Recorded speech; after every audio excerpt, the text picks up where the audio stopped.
তো নমস্কার বন্ধুরা, শুভ সন্ধ্যা। সবাইকে অনেক অনেক ভালোবাসা রইল। আমি এখন উঠেছি ছাদে। আপনারা দেখুন আমাদের শহরটা কেমন লাগে, পুরো সুন্দর হয়ে গেছে।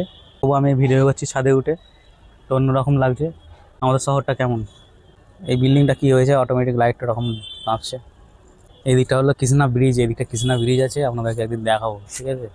আর এই হলো কনক দুর্গা টেম্পল। যদি কেউ বিজয়বাড়ায় আসেন কোনো কাজের উদ্দেশ্যে কিংবা ঘুরতে, অবশ্যই এই মন্দিরটাই ঘুরে যাবেন। এটা হলো বিজয়ওয়াড়া কনক দুর্গা মন্দির, ঠিক আছে। এখন ভিডিওটা ঠিক মতো আসছে না, কেননা সুন্দর হয়ে গেছে, অনেকটা সুন্দর হয়ে গেছে, অন্ধকার লাগছে পুরো। তো আমি ফোনে লাইটটা বাড়িয়েছি বলে এত সুন্দর কালারটা আসছে। ভিডিওর ফটেজটাও পুরো কেটে যাচ্ছে। তো সবাই ভালো থাকবেন, সুস্থ থাকবেন। একদিন পুরো ভিডিও দেখাবো, এখানে পুরো একটা ব্লগ বানাবো, বানিয়ে দেখাবো, ওকে।